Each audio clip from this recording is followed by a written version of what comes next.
The rain pounded on the metal roof of Han's repair shop. Thunder boomed across the night sky of New Seoul. Han wiped his greasy hands on an old rag and looked at the clock. It was past midnight. Time to close the shop. Han was a mechanic. Not just any mechanic, but the best in New Seoul.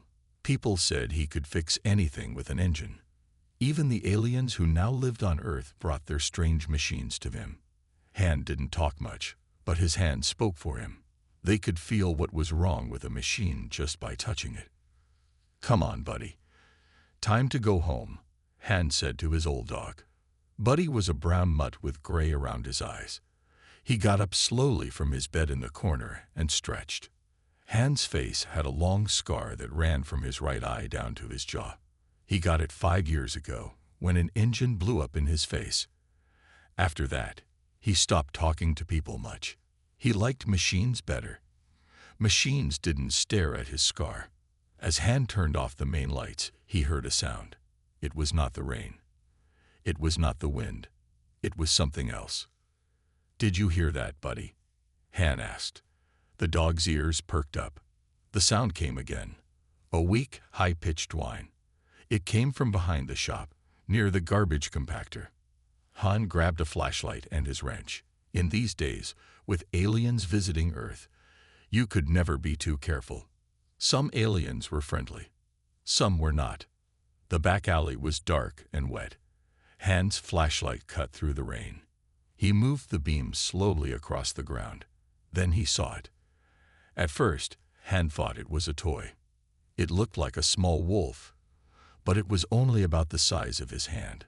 It had silver-blue fur that was matted with something dark. Blood, Han realized. The tiny wolf-like creature was hurt. When the light hit it, the creature tried to crawl away. But it was too weak. It made that high whining sound again. "What are you?" Han whispered, kneeling down. The creature's eyes were amazing. They were purple with flecks of gold. Not animal eyes. There was something in them. Something smart. Something afraid. Han knew right away this was no Earth animal. It was alien. In the 10 years since aliens had officially made contact with Earth, Han had seen many strange beings. But nothing like this. The tiny wolf thing had what looked like bite marks on its side. Big ones, like a large animal had tried to eat it. It was breathing fast and shallow. Han knew the rules. All aliens had to be registered. If you found an unregistered alien, you had to call the authorities right away. There were heavy fines for hiding aliens. But as Han looked at the small, hurt creature, he couldn't reach for his phone. Instead, he gently scooped it up. The creature was so light, like picking up a bird. It tried to growl, but the sound was weak. "Easy there. I'm not going to hurt you," Han said softly. Buddy came up and sniffed at Han's hands. The dog whined, curious about the strange smell. "Back, Buddy. Give it space," Han ordered. The dog obeyed but kept watching. Han carried the tiny alien inside his shop and turned the lights back on. He cleared off his workbench and set the creature down on a clean towel. Under the bright shop lights, he could see how bad the injuries were. The bite marks were deep. There was also something wrong with one of its legs. It looked twisted, and the creature was thin, too thin, like it hadn't eaten in days. Han wasn't a doctor. He fixed machines, not living things, but he had patched himself up many times after workshop accidents. He knew the basics. He got his first aid kit and some water. As he cleaned the wounds, the creature watched him with those strange purple eyes. It no longer tried to get away. Maybe it was too weak, or maybe it knew Han was trying to help. "You got a name?" Han asked, not expecting an answer. "I'm Han. Lee Han." The creature's ears twitched at his voice. As Han worked, he noticed something strange on the creature's neck. At first, he thought it was another injury, but when he looked closer, he saw it was a small metal chip embedded in the fur. It had tiny lights that blinked weakly. "What's this?" "Some kind of ID," Han murmured. The technology looked advanced, more advanced than what humans had. Han knew then that this was no ordinary alien pet that had escaped. This little wolf thing was important somehow. He finished cleaning and bandaging the wounds as best he could. Then he made a small nest out of soft rags in a box. He placed the creature inside and put a small dish of water next to it. "What do you eat?" Han wondered aloud. He had no idea. He tried a bit of dog food, some cooked chicken, and even some fruit. The creature sniffed each offering, but wouldn't eat. Han searched on his tablet for information about small wolf-like aliens, but found nothing that matched.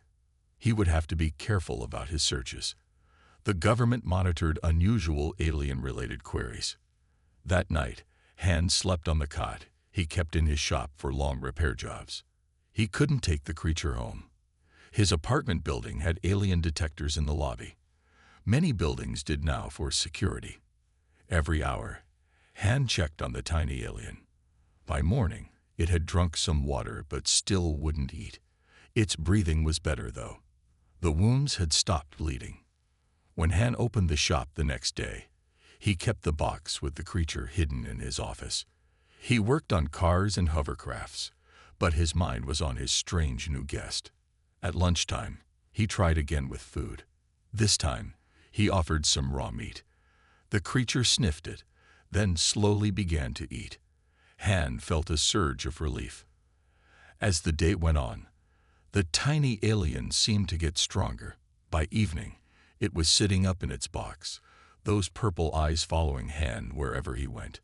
Han knew he should call the authorities, but something held him back. The fear in those intelligent eyes, the way the creature watched him, the strange chip in its neck. There was a story here, and Han wanted to know what it was. "I'll help you get better," Han promised the tiny wolf. "Then we'll figure out what to do." That night, as rain again drummed on the roof, Han watched the small alien sleeping in its box. Its chest rose and fell steadily now. The silver-blue fur seemed to glow faintly in the dark. Han didn't know it yet, but his life had just changed forever. The tiny alien wolf with the strange purple eyes would bring him adventure, danger, and something Han had lost long ago: connection. For now, though, Han simply watched over his unexpected guest, wondering what tomorrow would bring. Outside, the lights of New Seoul glowed through the rain, a city where humans and aliens lived side by side, mostly in peace. Mostly. But peace, like machines, could break down, and sometimes the smallest things could cause the biggest problems, or the biggest changes. A week passed.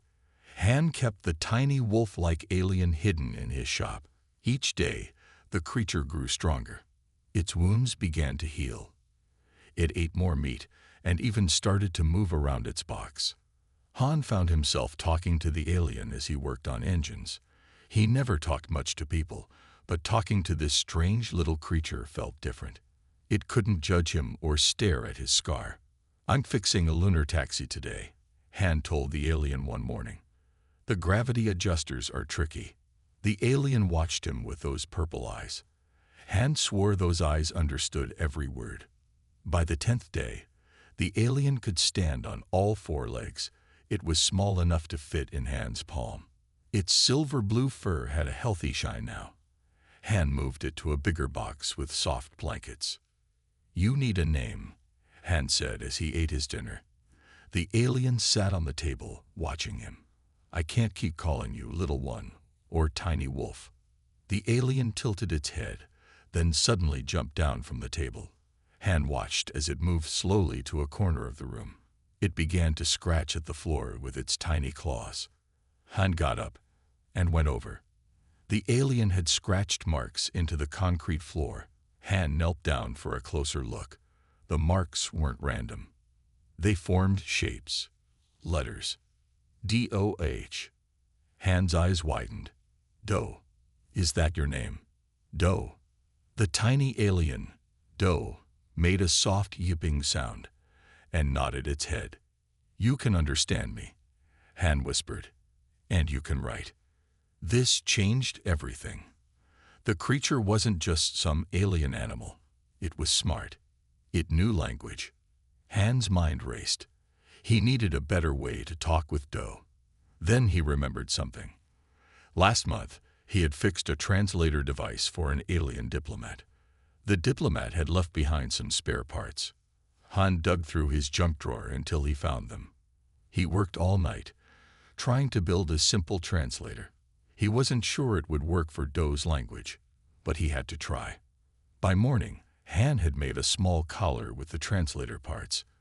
It looked rough, but it might work. "Let's see if this helps," Han said, carefully putting the collar on Doe. At first, nothing happened. Then the collar made a soft, buzzing sound. Lights blinked on its surface. "Can." A strange, high-pitched voice came from the collar. It stopped, then started again. "Can you understand me now?" Han almost fell over in shock. Yes, I can understand you." Doe's tail wagged slightly. "Thank you for saving me, Han. I thought I would die in that alley." Han had so many questions. "What are you? Where did you come from? Why are you so small?" Doe sat down, looking tired from just the small effort of speaking through the translator. "I am a Tanel. My people come from a planet called Nirai, many light years from Earth." "But you're so small," Han said. "Are all Tanel your size?" Doe made a sound that the translator turned into a sad laugh. "No, Tanel are normally very large. 2 meters tall on average. I was born with a rare condition. Your people might call it extreme dwarfism." Han was surprised. "You're not a baby Tanel." "I am fully grown," Doe said. "My condition makes me this size. Among my people, to be born this way is considered bad luck. A bad omen." Han understood what it meant to be different. His hand touched the scar on his face without thinking. "What happened to you? Why were you hurt in the alley?" Han asked. Doe's purple eyes looked down. "I escaped. I had to run." The translator made Doe's voice sound worried. "I was part of a special program. Because of my size, they used me for dangerous missions, places where only something small could go." "Like a spy?" Han asked. "Something like that," Doe said. "My last mission, I found something I wasn't supposed to find. Information that could hurt many people, both Tanel and human.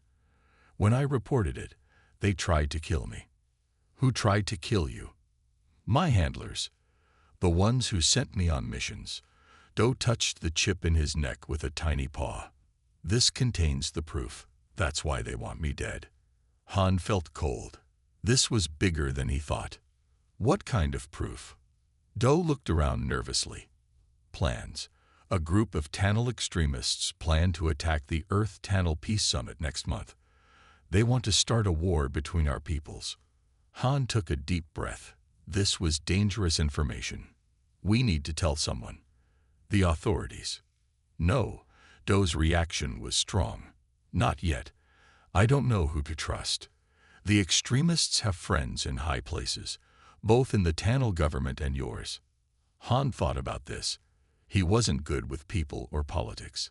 He just fixed machines. But now he was in the middle of something big. "They'll keep looking for you," Han said. "Yes," Doe agreed. "And they'll kill anyone who helps me." Han should have been scared. He should have taken Doe to the authorities right away. But something in those purple eyes made him want to help. "Then we need to be careful," Han said. "You can stay here until you're fully healed. Then we'll figure out who we can trust." Doe looked relieved. "Thank you, Han. You are kind. Not many would help a runt Tanel. Not many would help a scared mechanic either," Han said quietly. That night, Han moved Doe to a hidden space behind a loose wall panel in the shop. It would be safer there. As days passed, Han and Doe talked more. Han learned about Tanel culture, how they valued size and strength, how Doe had been rejected by his family when he didn't grow, how the government had taken him for their special program. Han told Doe about his life too, about the accident that gave him his scar, how people looked at him differently after that, how he found peace working with machines instead of people. Two outcasts finding friendship in each other's company. One morning, a customer brought in a strange device to fix. The customer was human, but the device was Tannel. As soon as the customer left, Doe came out of hiding. "That's a Tannel tracking device," Doe said, his voice worried. "They use it to find specific energy signatures." "Like the energy from your chip?" Han asked. "Exactly," Doe said. "They're getting closer."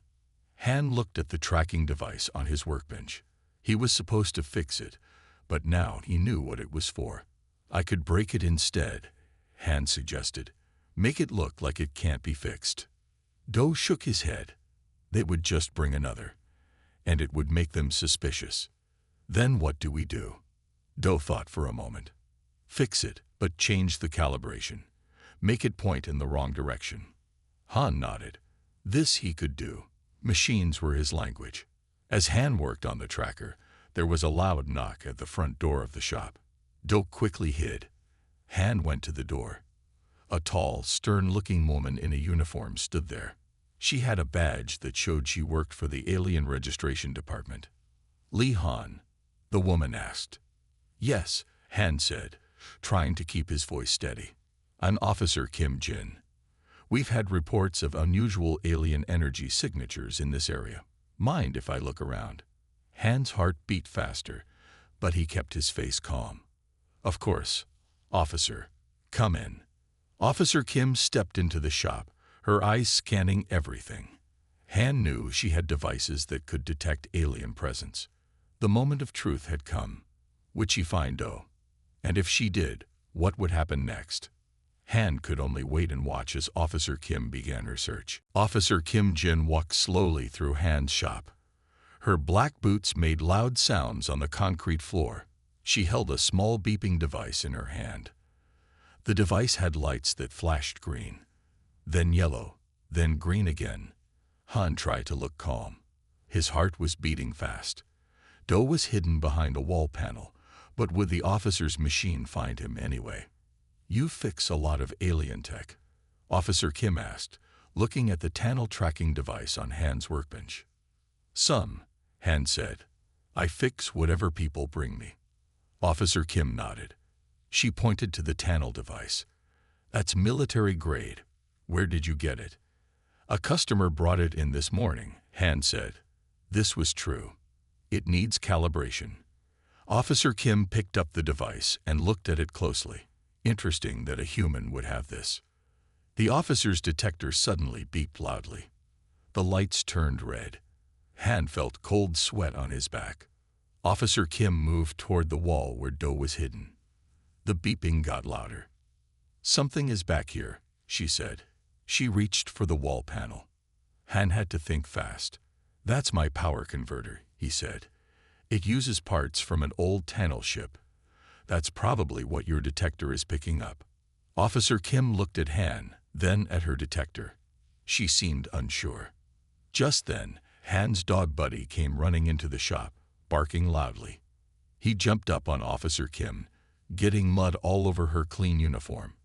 "Down, Buddy," Han shouted, pulling the dog away. "I'm sorry, officer." He gets excited with new people. Officer Kim frowned and brushed at her dirty uniform. While she was distracted, Han quickly moved between her and the wall panel. "I need to check behind this panel," Officer Kim said, trying to move around Han. "It's just full of old parts," Han said. "But if you insist." Han's hands were shaking as he removed the panel. He had no idea if Doe had found a better hiding spot or not. The space behind the panel was dark. Han held his breath. There was nothing there except old parts and dust. No sign of Doe. Officer Kim's detector beeped again, but not as loudly. She pointed to a small box among the parts. "What's that?" Han picked up the box. It contained the spare translator parts he had used to make Doe's collar. "Just some old translator parts from an alien diplomat's device I fixed last month." Officer Kim took the box and examined it. "These are registered properly?" "Yes," Han lied. "The diplomat left them behind. Said I could keep them." Officer Kim didn't look convinced, but her detector was no longer beeping loudly. She handed the box back to Han. "I'll need to see your shop license and alien tech permits," she said. Han showed her his papers. They were in order. He fixed machines legally, even alien ones. After checking his papers, Officer Kim walked around the shop one more time. The detector beeped a few times, but never turned red again.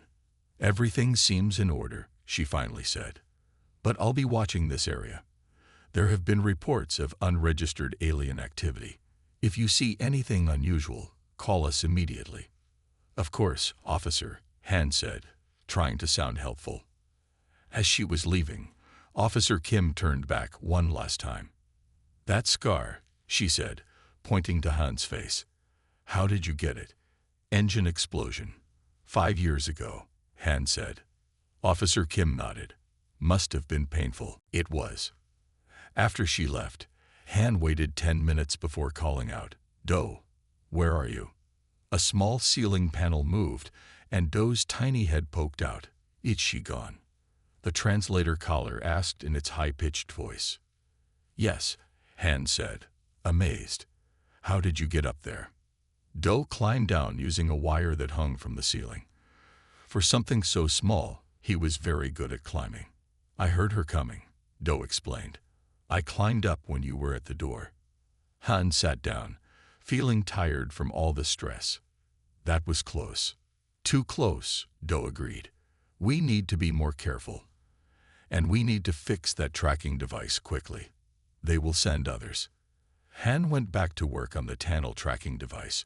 With Doe's help, he changed it so it would point away from the shop, toward the old factory district. That night, Han couldn't sleep. He kept thinking about what Doe had told him. A plot to attack the peace summit. Extremists in both governments. It was too big for a simple mechanic to handle. The next morning, Han gave the fixed, but wrongly calibrated, tracking device back to the customer. The customer, a tall man with sunglasses, didn't say much. He paid Han and left quickly. There was something strange about that man, Han told Doe afterward. He didn't act like a normal customer. "He wasn't," Doe said. "His hands. Did you see his hands?" Han fought back. "No, he wore gloves." "Tunnel hands, even in human form," Doe said. "That was no human. That was a hunter.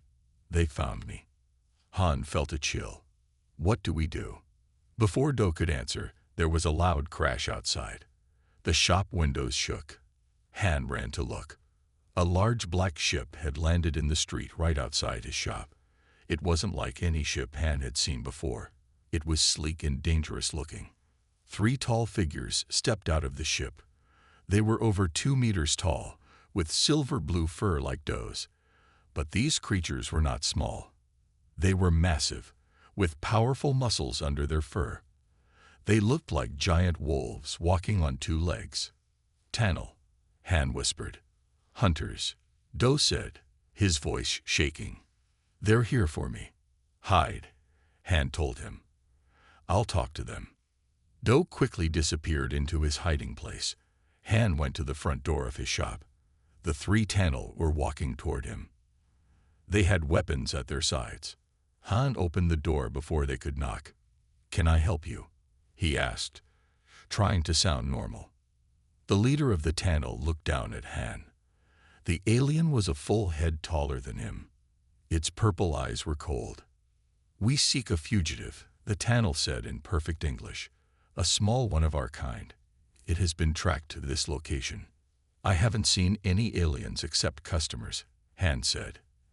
"And none that were small." The tunnel leader sniffed the air. "You lie, human. We can smell its scent here." The 3 tunnel pushed past Han into his shop. They began to search, knocking things over, breaking tools. "Hey," Han shouted. "You can't do that." One of the tunnel grabbed Han by the throat and lifted him off the ground. "We can do whatever we want, human. That runt is a traitor. Helping it makes you a traitor too." Han couldn't breathe. The tunnel's grip was too strong. Suddenly, there was a small flash of light, and the tunnel holding Han yelled in pain. It dropped Han and grabbed its hand. There was a burn mark there. Doe stood on Han's workbench. He held a tiny laser tool that Han used for delicate work. It was small in Han's hands, but just the right size for Do. "Leave him alone," Do said through his translator. "It's me you want." The three Tanil turned toward Do. Their faces showed surprise, then anger. "The runt speaks," the leader said, "and it has found a human pet to protect it." "He's not my pet," Do said. "He's my friend, and he knows nothing about the data I carry. This is between us." Han got to his feet, rubbing his sore throat. He had to do something. These hunters would kill Do, and probably him too. But what could one human do against three giant Tanil warriors? Then Han remembered something. This was his shop, his territory. He knew every inch of it. While the Tanil were focused on Do, Han slowly reached under his workbench. There was a hidden button there. He had installed it years ago, after a robbery. Han pressed the button. Suddenly, all the lights in the shop went out. The shop was plunged into darkness. The Tanil hunters growled in surprise. They had good night vision, but they didn't know the shop like Han did. In the darkness, Han moved quickly. He grabbed Do from the workbench and put him in his shirt pocket. Then he slipped behind a large engine block. "Find them," the Tanil leader shouted. Han knew he had only seconds before the hunters found them. He needed a plan, and he needed it now. In the dark shop, Han moved quietly between machines. The three Tanil hunters knocked things over as they searched. They growled in anger. "I know this shop better than you," Han whispered to himself. He felt Do shaking in his pocket. Han reached a back wall where he kept his special tools. In the dark, he found what he was looking for: a sonic wrench. It was a tool used to fix alien engines. It made high-pitched sounds that could loosen bolts. It could also hurt the sensitive ears of Tanil. "Cover your ears," Han whispered to Do. Han turned the wrench to its highest setting and threw it across the shop. It hit a pile of metal parts with a crash. Then it turned on. The sonic wrench filled the shop with a high-pitched noise. The Tanil hunters howled in pain. They covered their ears and fell to their knees. Han used this moment to run to the emergency exit at the back of the shop. He pushed the door open and ran into the alley behind his shop. But as he ran, a large shape stepped out of the shadows. It was a fourth Tanil hunter. Han hadn't seen this one before. "Going somewhere, human," the Tanil growled. Han stopped. He was trapped. The hunter reached for him. Suddenly, bright lights filled the alley. A loud voice called out, "Alien Registration Department." "Freeze." Officer Kim stood at the end of the alley. She had a weapon pointed at the Tanil hunter. Behind her were 5 more officers, all with weapons ready. The Tanil hunter growled but raised its hands. More officers went into Han's shop through the front door. There were shouts and the sound of weapons being fired. Then silence. "Are you hurt?" Officer Kim asked Han, keeping her weapon on the Tanil hunter. "No," Han said, still in shock. "How did you know?" "We've been tracking these rogues for weeks," Officer Kim said. "And I put a monitor on your shop after I left yesterday. Something didn't feel right." The officers brought the other 3 Tanil hunters out of the shop in handcuffs. Special handcuffs made for strong alien wrists. "Where is the small one?" Officer Kim asked Han. "The one they were hunting." Han hesitated. Could he trust her? Do made the decision for him. The tiny Tanil poked his head out of Han's pocket. "I am here," Do said through his translator. "I have important information. These hunters work for a group that plans to attack the Peace Summit next month." Officer Kim's eyes widened. "You have proof." "It's in my neck chip," Do said. "But I need to know I can trust you." Officer Kim lowered her weapon. "I'm part of a special joint task force. Human and Tanil officers working together to stop extremists on both sides." She showed Han and Do a special badge. It had both Earth and Tanil symbols on it. "We've suspected an attack was being planned," Officer Kim continued, "but we had no proof. Without proof, we can't stop it." "Now you do," Do said. Later, At the Alien Registration Department headquarters, doctors carefully removed the chip from Doe's neck. The information was even more important than they thought. It had names, dates, and places. Everything needed to stop the attack. Han sat in a waiting room while Doe talked with officials. He felt out of place. He was just a mechanic. This was all too big for him. Officer Kim sat down next to Han. "Your friend saved many lives today," she said. "He's brave," Han agreed, "for someone so small." "Size isn't everything," Officer Kim said with a smile. After many hours, Doe was brought back to the waiting room. He looked tired but happy. "What happens now?" Han asked. "They're sending agents to arrest the extremists," Doe explained. "Both the Tannel ones and their human helpers." "What about you?" Han asked. "Will you go back to your people?" Doe looked down. "My people never wanted me. I was just a tool to them because of my size." Officer Kim spoke up. "That's not exactly true anymore." She showed them a message on her tablet. It was from the Tannel government. The message was about Doe. "They're offering you official status as a hero," Officer Kim explained, "and asylum on Earth if you want it." Doe looked surprised. "A hero?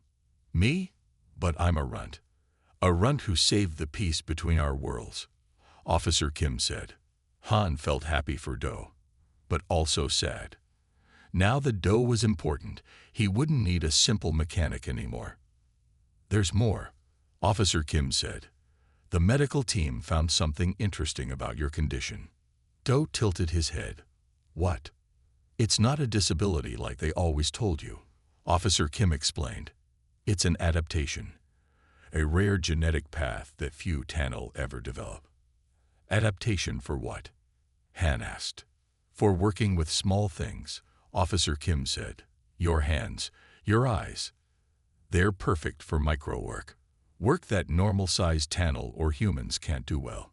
Doe looked at his tiny paws. All his life, he had been told they were wrong, too small. Now they were saying they were special.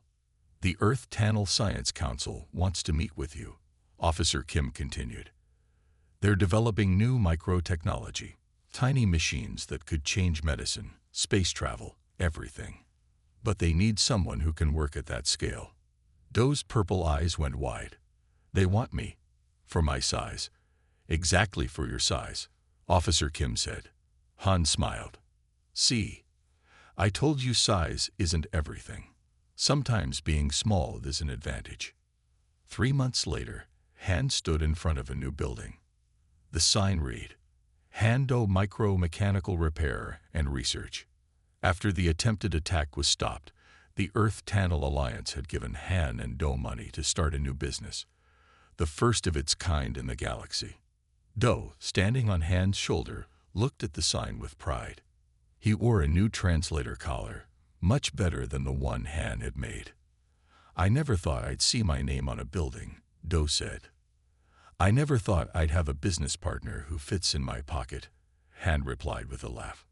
Officer Kim arrived for the grand opening. She was their first customer, bringing a damaged communication device that needed micro-repair.